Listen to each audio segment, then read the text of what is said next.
Kajian kita hari ini ada 7 persiapan yang harus kita siapkan untuk menghadapi kematian. Di hari ini kita cerita tentang kematian. Karena memang kata Rasulullah dalam hadis riwayat Ibnu Majah, "Aktsaruhum lil mauti dzikran wa ahsanuhum isti'dadan lima ba'dahu isti'dadan ulaikal aqyas." Orang yang paling banyak mengingat mati, kemudian yang paling baik ya persiapannya menghadapi kematian, itulah orang yang cerdas, kata Rasulullah. Jadi orang yang banyak ingat mati, kemudian dia persiapkan dirinya untuk menghadapi kematian, maka kata Rasulullah itulah mukmin yang cerdas. Di dalam hadis tersebut ada kalimat isti'dad, persiapan. Maka apa yang harus kita siapkan untuk menghadapi kematian tentunya banyak. Tapi hari ini kita akan coba ringkas beberapa persiapan berdasarkan tentunya hadis-hadis Rasulullah, riwayat-riwayat. Ya, yang mudah-mudahan kalau apa yang kami sampaikan ini bisa sama kita amalkan, mudah-mudahan kita menjadi orang-orang yang selamat. Maka ada 7 hal yang harus kita siapkan dalam menghadapi hidup setelah kematian atau menghadapi kematian. Apa itu yang pertama? Yang harus kita persiapkan adalah kitabatul wasiyah. Kita harus tulis wasiat. Orang yang sadar dirinya akan mati, salah satu sunnah yang harus kita lakukan adalah tulis wasiat. Kenapa? Karena kematian ini tak ada yang tahu kapan waktunya. Yang muda bisa mati, apalagi yang tua. Yang sehat bisa mati, apalagi yang sakit. Karena kita tak tahu kapan saat kematian itu, maka Rasulullah dalam sebuah hadis riwayat Imam Bukhari dan Imam Muslim, kata Rasulullah, "Ma haqqum ri'in muslimin lahu syai' yusafihi yabitu lailataini." Sekira artinya kata Rasulullah, tidak layak bagi seorang mukmin yang dia memiliki sesuatu yang harus diwasiatkan, kemudian dia lewatkan 2 malam, ya, dia lewatkan 2 malam, illa wa wasiyatuhu maktubatun 'indah, kecuali dia sudah tulis apa yang menjadi wasiatnya. Jadi di dalam salah satu ajaran Islam itu adalah kita tulis sesuatu yang perlu kita wasiatkan. Apakah itu harta yang harus kita wasiatkan, atau apa? Mungkin kita punya hutang piutang yang mungkin keluarga kita, istri kita, anak kita tak ada yang tahu, maka tulis wasiat. Atau apalagi fidyah. Mungkin banyak puasa yang kita tinggalkan, ya mungkin terkadang keluarga kita tak tahu, maka tulis itu. Atau zakat harta kita yang tidak kita laksanakan, maka hendak kita tulis itu. Atau apa? Haji yang mungkin sudah muncul kewajiban haji terhadap diri kita, ya, kemudian belum kita laksanakan, maka ini hendaknya kita tulis wasiat. Maka ini wasiat-wasiat yang wajib dilaksanakan oleh ahli waris. Jadi ketika ada orang meninggal dunia, maka zaman dulu dibagi hartanya, Pak. Harus cari tahu apakah dia punya hutang piutang, itu laksanakan dulu. Atau apa, ada hutang puasanya, hadiahkan. Kemudian zakat hartanya mungkin pernah tak dikeluarkannya, maka keluarkan. Dan salah satu yang juga menjadi kewajiban itu apa? Membadalkan haji, Pak.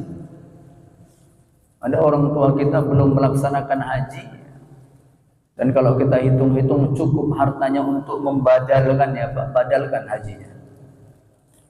Ya, badalkan hajinya. Maka hal-hal yang seperti ini adalah sesuatu yang disunnahkan untuk diwasiatkan. Ya, diwasiatkan. Walaupun ada wasiat-wasiat ini memang tak wajib kita laksanakan, Pak. Ada orang tua tuh berwasiat apa, kalau meninggal aku nanti kalian kubur di kampung, katanya. Sementara perjalanan jauh, Pak, menyusahkan. Maka tak wajib ini. Atau ada terkadang orang berwasiat sama istrinya, Pak, kalau mati aku nanti jangan kau kawin lagi ya. Nah, ini wasiat tak wajib nih, Pak. Ya. Ya. Atau istrinya meninggal, Bang, kalau aku meninggal nanti abang jangan kawin lagi, Bang, ya. Nah, ini tak boleh wasiat-wasiat yang kayak gini, Pak. Jangan wasiat tuh menyusahkan orang, gitu ya. Ya. Nah, itu dia. Tapi hendaklah wasiat kita itu apa yang menjadi hak diri kita. Ya, hak bagi orang yang meninggal. Maka yang harus kita siapkan pertama adalah kitabatul wasiyah, tulis wasiat. Tentunya kalau ada yang akan kita wasiatkan. Ini yang pertama. Yang kedua, isti'dad fi sakaratil maut, persiapan kita untuk menghadapi sakaratul maut. Jadi salah satu peristiwa kehidupan yang tidak boleh kita sepelekan itu adalah ketika kita menghadapi sakaratul maut. Bahkan dalam riwayat dikatakan, disinilah iblis berupaya semaksimal mungkin untuk menggoda orang yang menghadapi sakaratul maut. Kenapa? Ini kesempatan iblis terakhir, Pak. Gagal iblis di sini, maka gagal selamanya.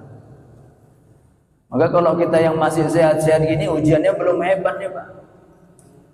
Belum hebat ujiannya. Ujian yang terhebat nanti, godaan iblis yang paling hebat itu nanti kapan? Waktu kita menghadapi sakaratul maut. Maka salah satu anjuran agama itu apa? Orang yang sakaratul maut jangan ditinggalkan.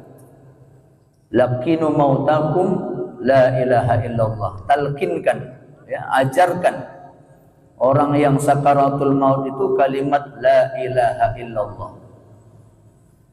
Dan tentunya ada tata caranya, dan ini sudah kami sampaikan. Ya. Jadi persiapan kita apa? Kita berharap di akhir hayat kita, ketika kita menghadapi sakaratul maut, adalah ketika kita bisa mengucapkan kalimat tauhid la ilaha illallah. Tapi saya pribadi pun belum pernah melihat orang, Pak, begitu dia mati itu dia mengucap la ilaha illallah. Jarang kita bisa jumpa, Pak.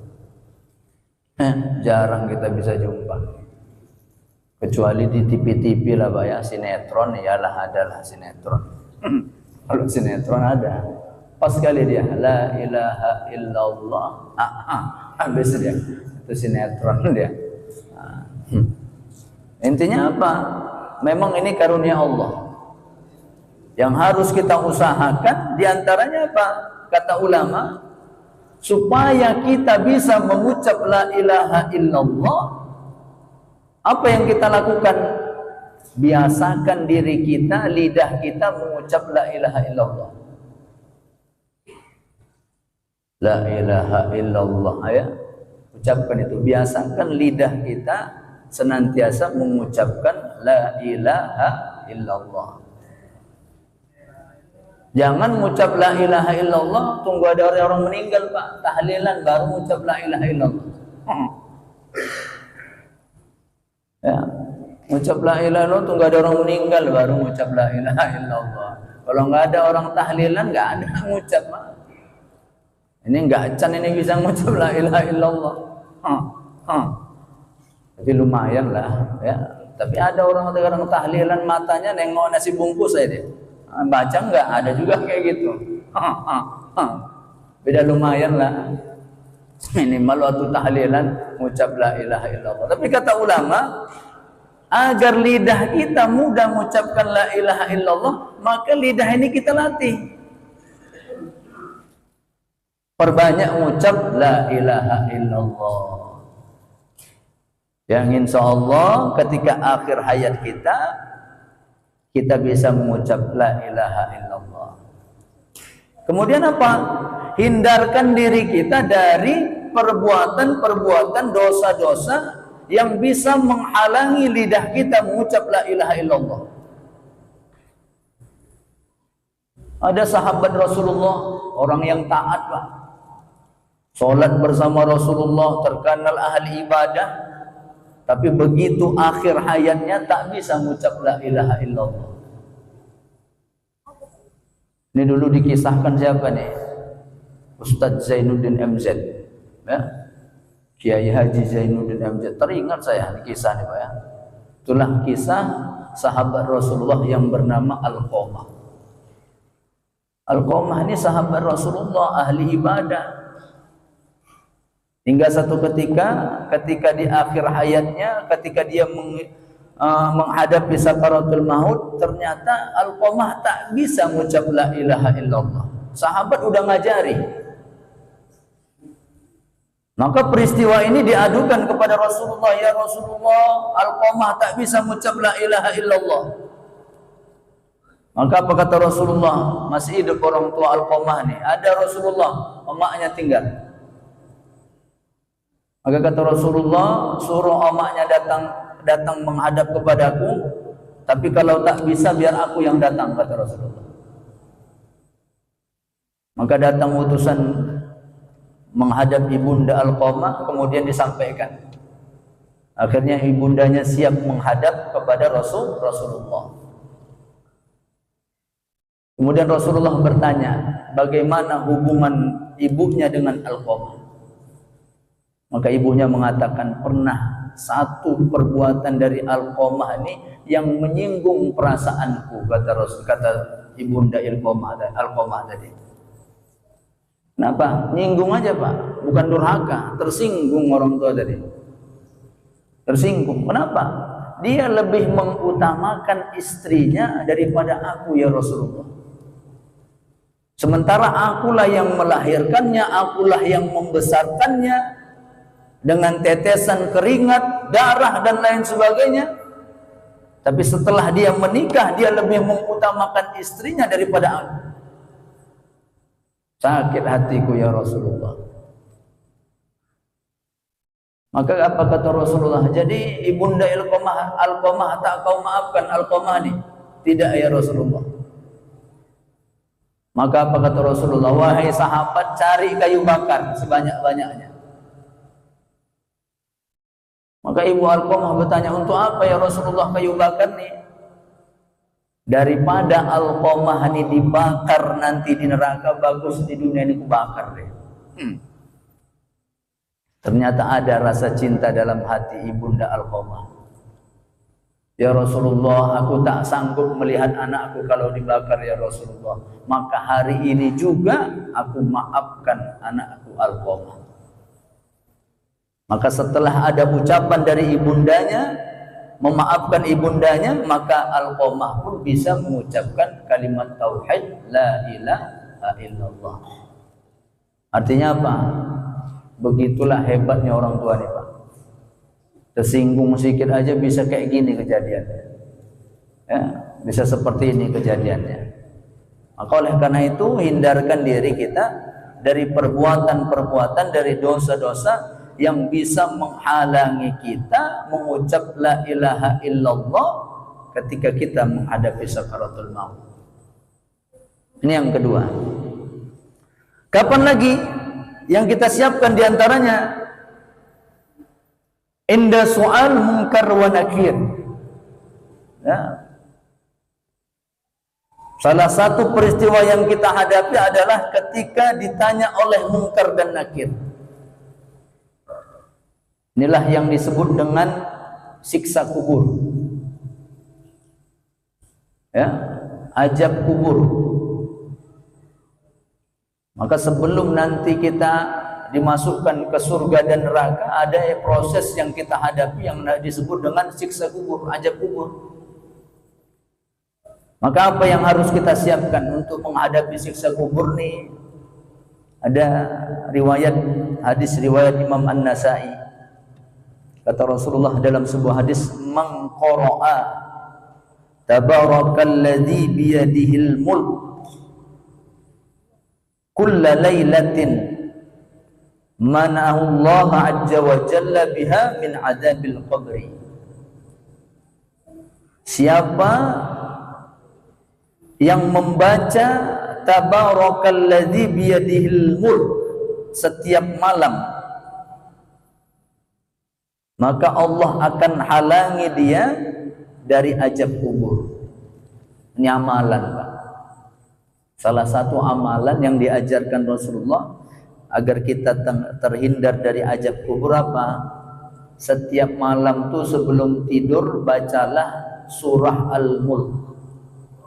Tabarakalladzi biyadihil mulku wa huwa ala kulli syai'in qadir.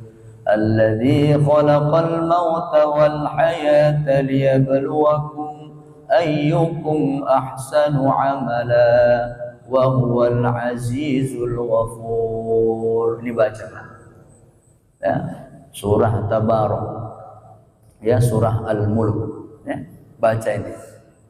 Karena ini adalah amalan yang diajarkan Rasulullah. Kalau ini senantiasa kita wiridkan setiap malam sebelum tidur, insyaallah, ya, janji Rasulullah kita terselamatkan dari azab kubur. Kemudian apa?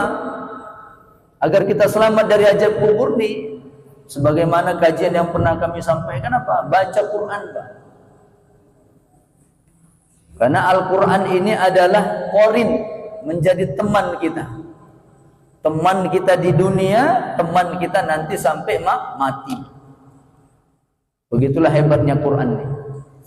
Bahkan nanti di akhirat Quran ini memberikan syafaat, memberikan pertolongan li ashabi bagi orang yang senantiasa membacanya. Maka baca Quran, ya, baca Quran. Kemudian apa? Ketika di tahiyat akhir, ya, ketika di tahiyat akhir sebelum salam, banyak kita berdoa kepada Allah. Allahumma inni a'udzubika min adzabil qabri wa min adzabi jahannam wa min fitnatil mahya wal mamat wa min syarri fitnatil masihid dajjal. Ini kita doakan, Pak. Ya Allah, aku berlindung dari azab kubur, kata dia, dari azab neraka, dari fitnah dunia, dari kejelekan daripada Masihid Dajjal, fitnah Dajjal. Ini banyak kita berdoa kepada Allah, ya, supaya apa?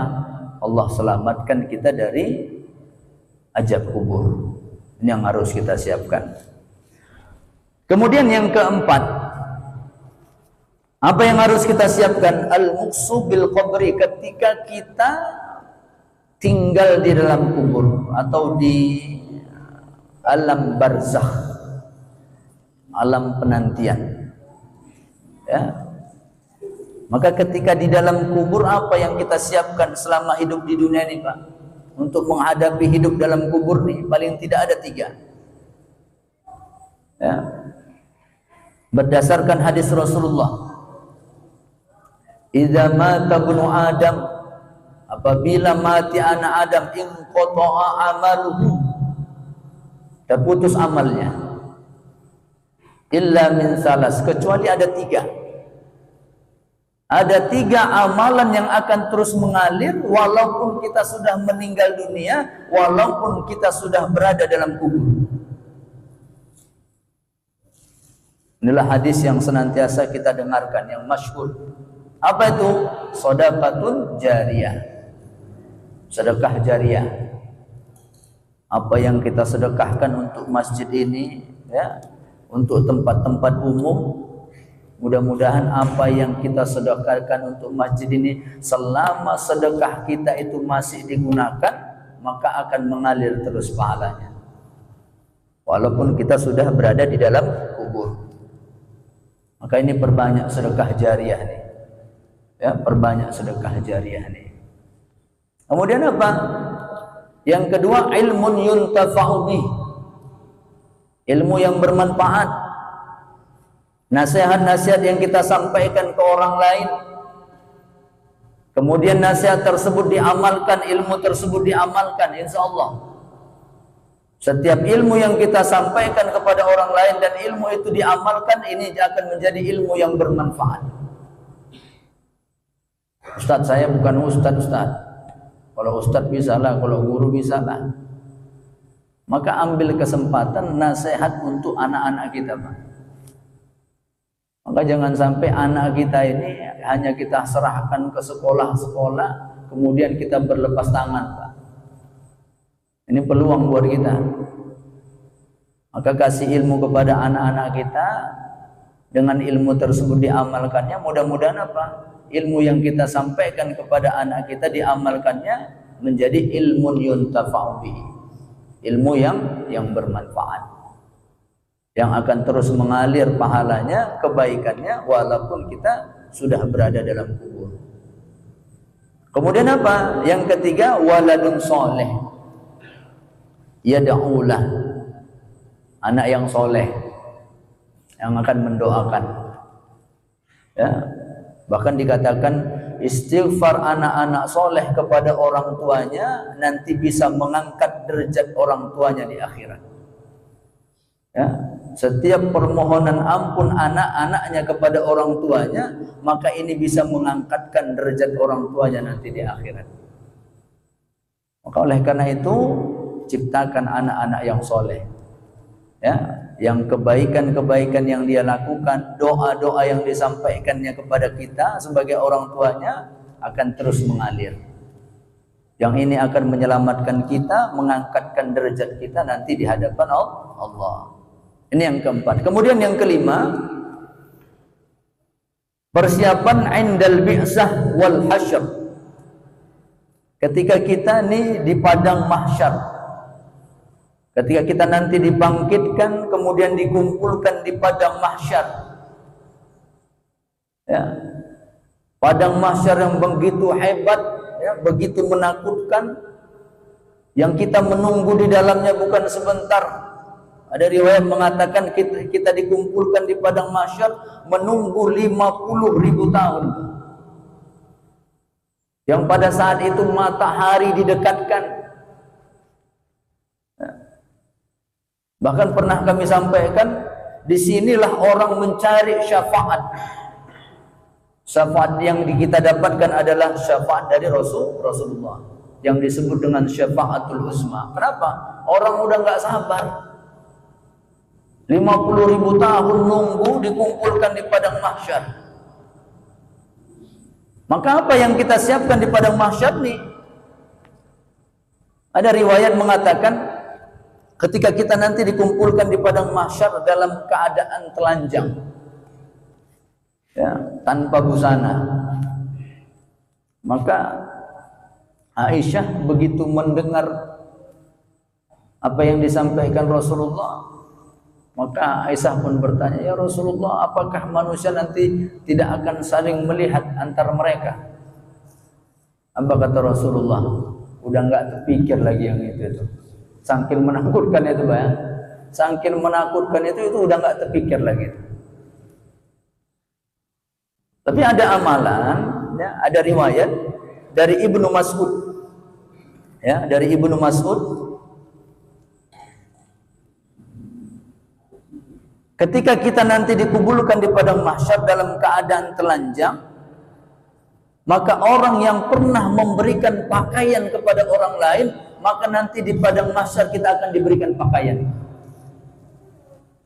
Ya, orang yang pernah memberikan pakaian kepada orang lain, maka nanti di padang mahsyar Allah akan berikan pakaian kepada orang tersebut. Kemudian apa? Ketika di padang mahsyar orang merasakan kelaparan luar biasa, maka barang siapa yang pernah ngasih makan orang, gitu ya, orang yang kelaparan, maka nanti di padang mahsyar Allah akan berikan makan kepadanya. Kemudian apa? Haus yang luar biasa. Maka siapa yang pernah memberikan minum buat orang lain, maka Allah akan berikan minum buatnya di padang mahsyar. Kemudian apa lagi? Penat luar biasa. Ya, penat, bosan dan lain sebagainya. Maka barang siapa yang suka memaafkan orang, maka Allah akan berikan ketenangan padanya di padang mahsyar.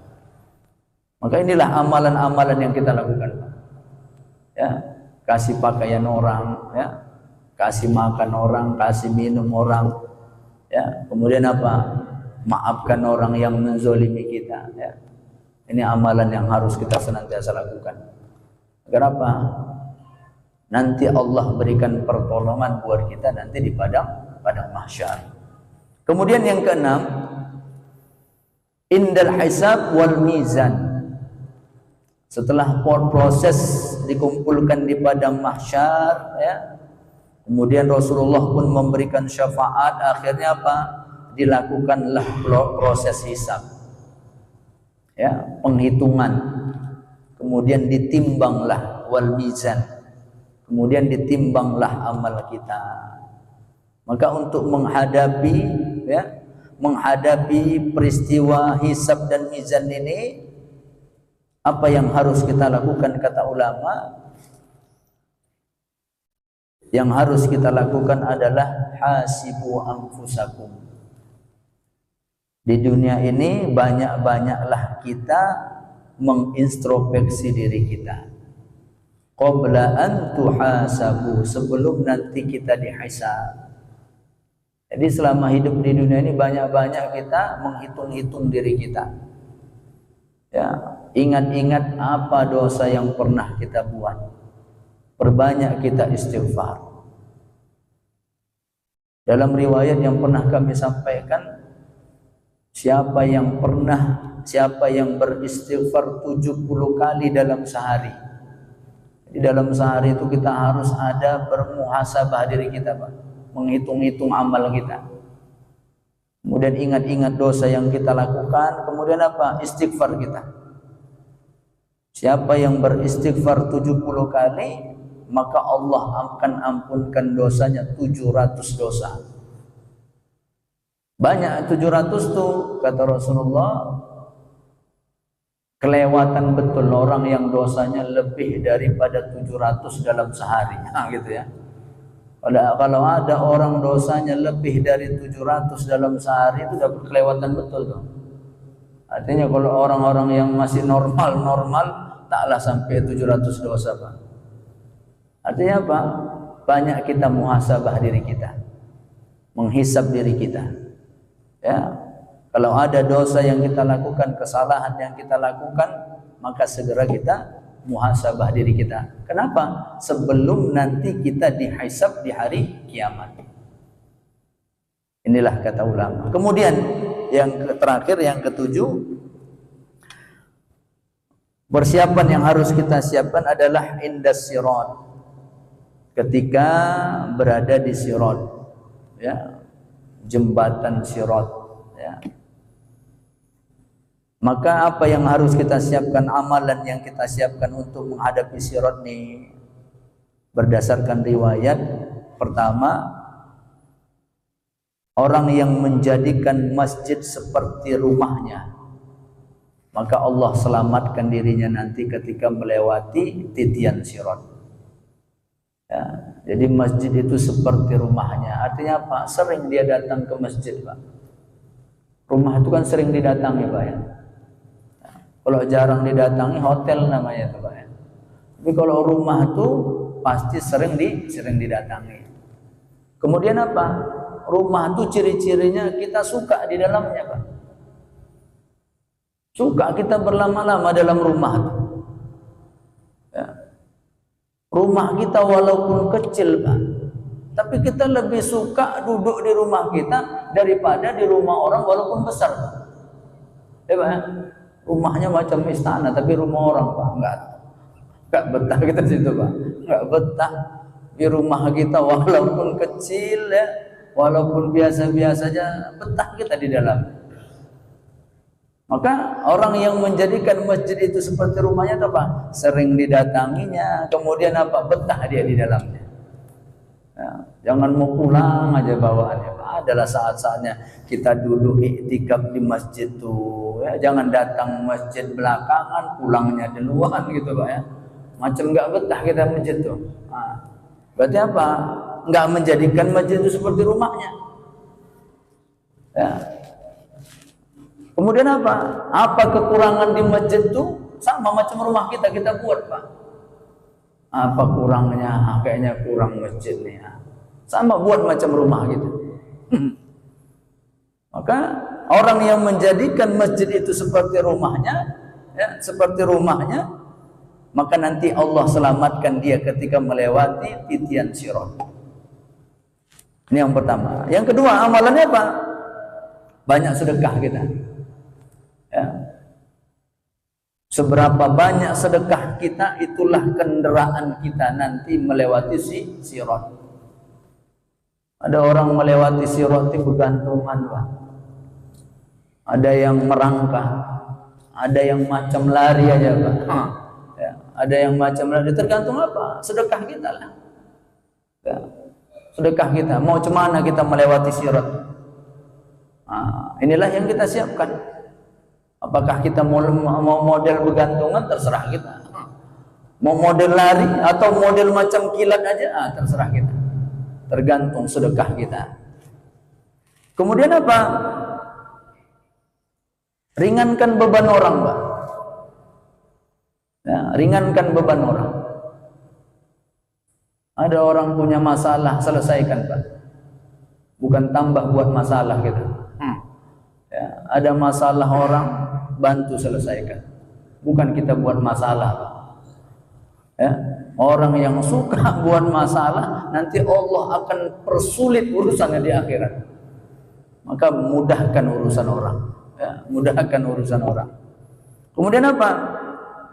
Yang keempat, maafkan orang lain.